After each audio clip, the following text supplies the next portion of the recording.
Hi students, welcome to lesson 8, Advent of Islam and its impact on Indian society. Introduction. The advent of Islam in India may be traced back to 7th century AD, immediately after its emergence in Arabia as a major religion.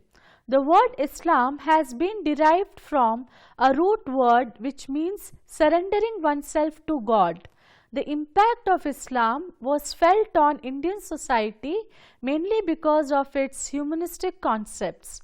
These include fraternity of human beings, justice as the governing principle of social ethics, charity towards the have-nots, simplicity of doctrines, monotheism, emphasis on the beneficent, that is Rahman, and the merciful, who is Raheem, attributes of God, with implications for mercy and beneficence towards the creatures of God in fulfillment of the obligation towards the humanity, that is haq-ul-ibad.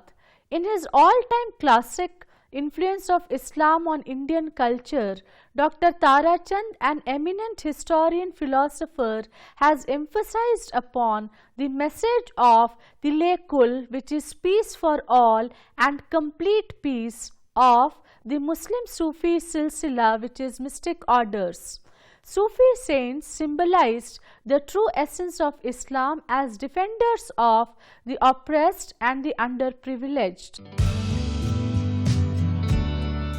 The objectives of this lessons are, after completion of this lesson, you will be able to understand the advent of Islam in India and also comprehend the impact of Islam on Indian society and culture. Medieval period. The medieval period of Indian society is reflected by the impact of Islam. Indian society witnessed invasions from various Muslim rulers. By and large, the medieval period is considered to be between 1206 and 1761.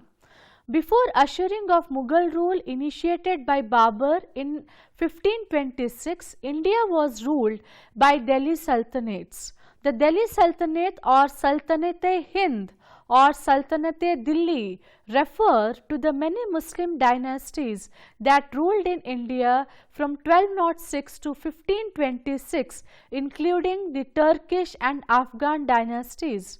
The sultans of Delhi were from different dynasties like Mamluk dynasty between 1206 to 1290, Khilji dynasty between 1290 to 1321, Tughlaq dynasty from 1321 to 1398, Sayyid dynasty from 1414 to 1451, Lodhi dynasty from 1451 to 1526, Mughal dynasty from 1526 to 1540 and Suri dynasty from 1540 to 1555.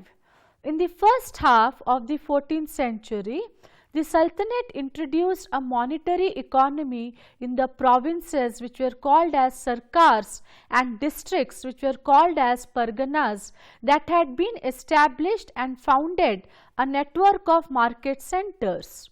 The village economies were both exploited and stimulated and drawn into wider culture.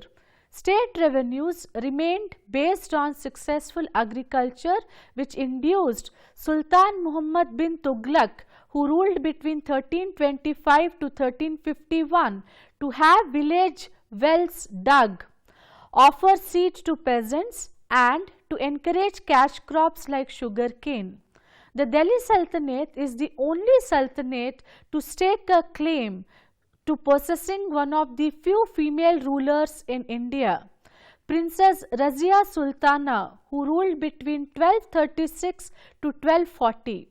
While her reign was unfortunately short, she is regarded well in the eyes of the historians. Princess Razia Sultana was very popular and more intelligent than her brothers. She was the first queen of the Muslim world in the early Muslim history of subcontinent. She ruled from the East Delhi to West Peshawar and from North Kashmir to South Multan. The sultans based their laws on the Quran and the Sharia and permitted non-Muslims to practice their religion only if they paid jizya or head tax. The sultans ruled from urban centers while military camps and trading posts provided the nuclei for towns that sprang up in the countryside. Perhaps the greatest contribution of the Sultanate was its temporary success in insulating the subcontinent from the potential devastation of the Mongol invasion from Central Asia in the 13th century. The Sultanate ushered in a period of Indian cultural renaissance. This resulted in Indo-Muslim fusion which left lasting monuments in architecture, music, literature and religion. Impact of Islam on Indian society with specific reference to socio-economic impact. Islamic and Hindu traditions have interacted, synthesized and also remained insulated. Yogendra Singh mentions three major stages of Islamic traditions in India. These are the duration of Islamic rule in India, secondly during the British domination, and thirdly during the Indian freedom movement up to India's independence and the country's partition. Islam deeply influenced the Hindu ceremonies, social habits, thoughts and ideals, languages and literature, sciences and arts. In the field of medical science, Muslims introduced in India the Greek method of treatment which was learnt from the Greeks and conserved it. This is known as the Unani system of medicine. B.S. Upadhyay, an eminent Indologist, in his well-known work Feeders of Indian Culture 1973 has described in detail the contribution of Islam and Muslims in the reconstruction of Indian society. Islam opposed the caste system and propagated the concept of equality of men. By and large, despite Hindus being conquered, they did not occupy socially any inferior status. Brahmins looked after temples, worked as teachers and were exempted from payment of jizya. Kshatriya had lost large part of dominion, but still they fought for their interests, position and prestige. Vaishyas were well-to-do, engaged in banking, commerce, transport and crafts. Shudras suffered from various disabilities. Islam did not attach any stigma to untouchability and conversions offered opportunity of emancipation.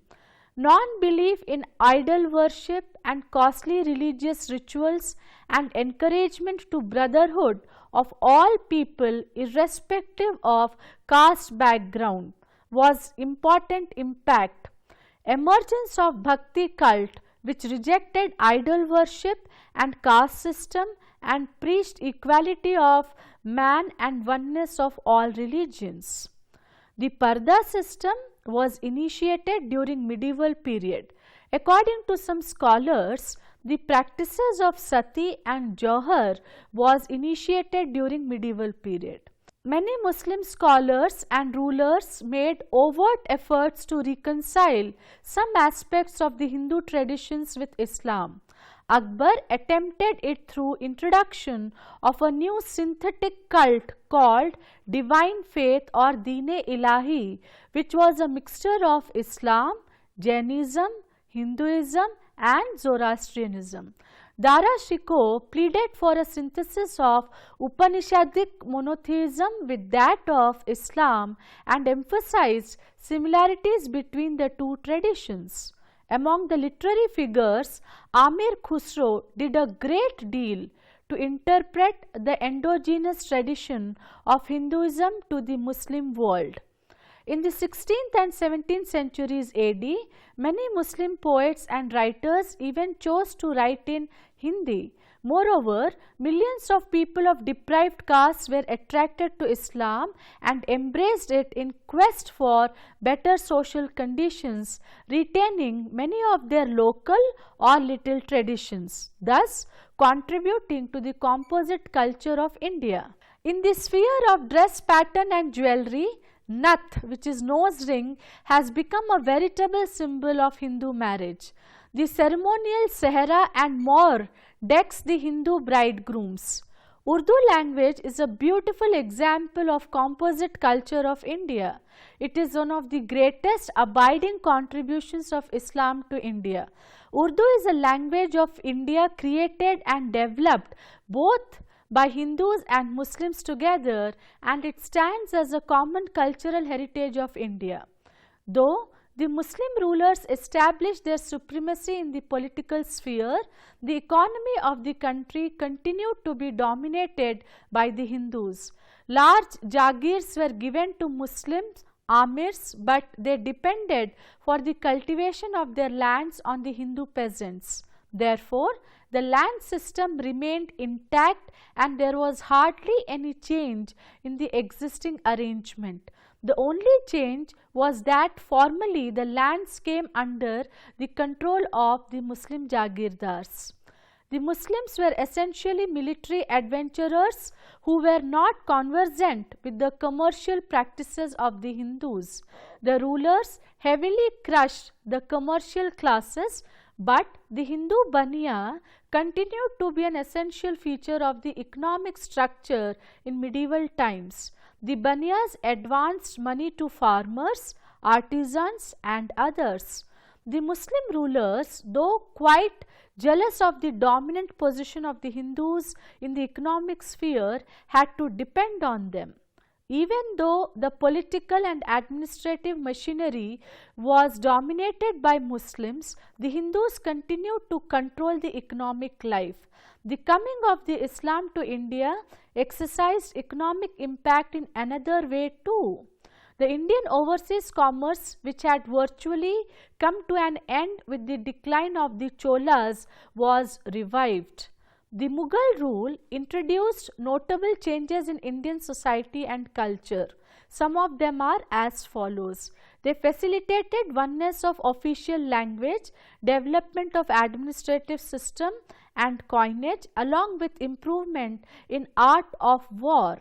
The Persian, Arabic, Hindi literature was in its golden period during the time of Akbar, who equally encouraged all artists. Navratnas existed in Akbar's court, and he also propagated Deen-e-Ilahi, which was a unique religion with combination of various religions. The dressing patterns, food habits, lifestyle, etc. was deeply influenced. Further, Urdu language became an inherent part of Indian languages.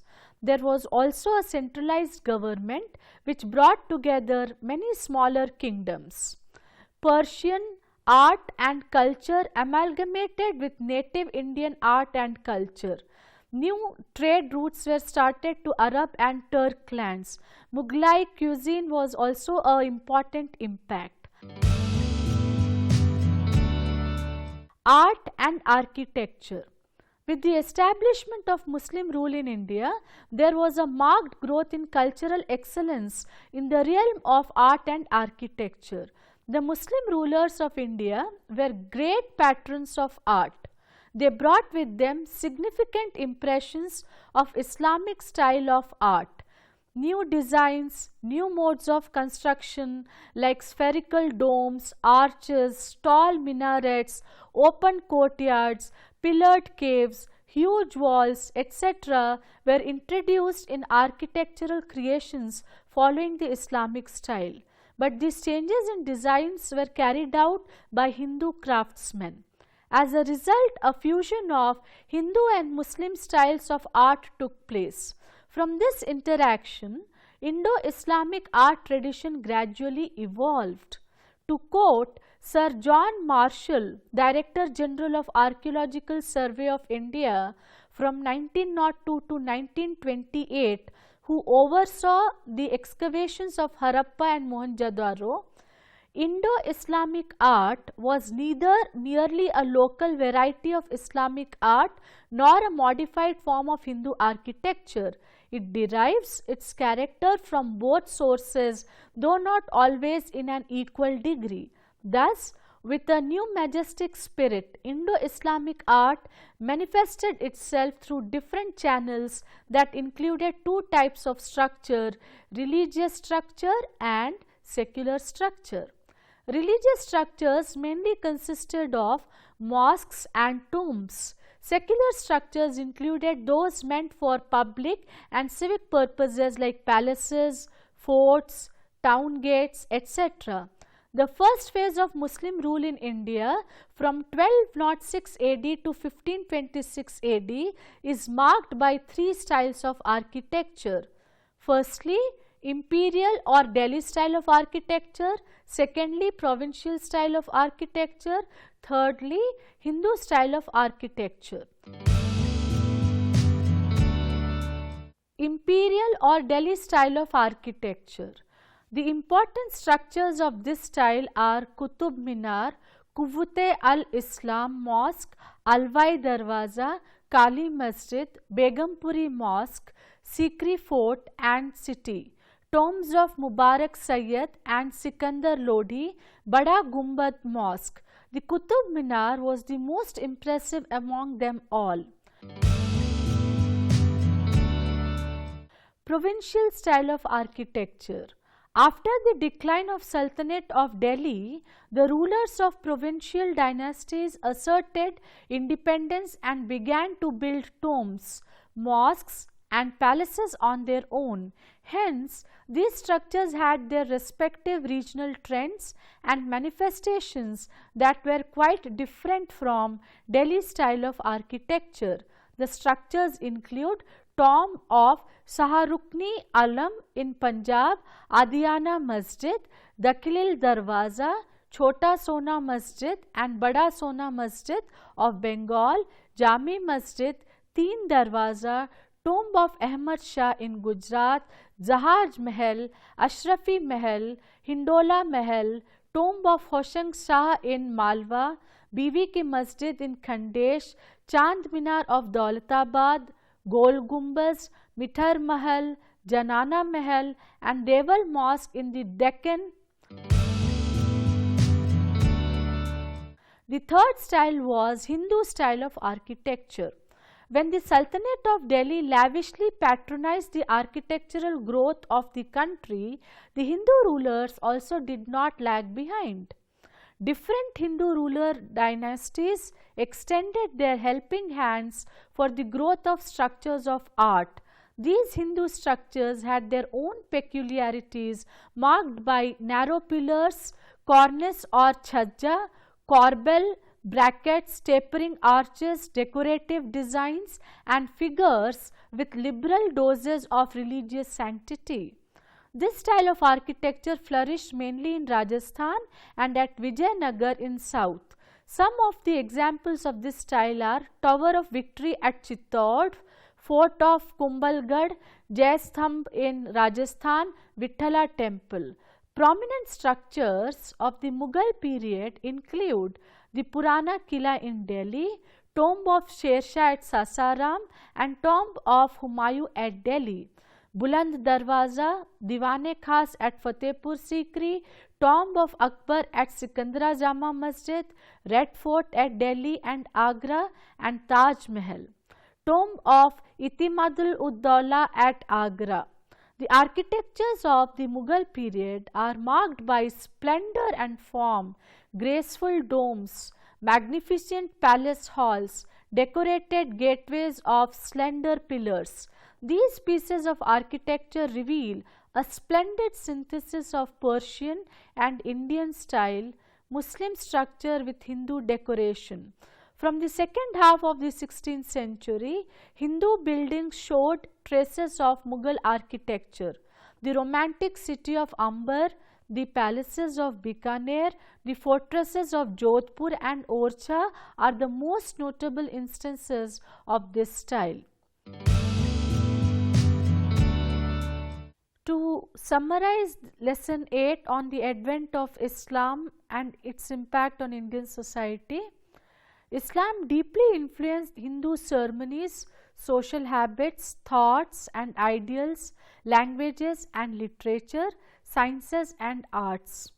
Impact of Islam was also seen in terms of opposition to caste system, non-belief in idol worship and costly religious rituals, and emergence of bhakti cult. The Parda system was initiated during medieval period.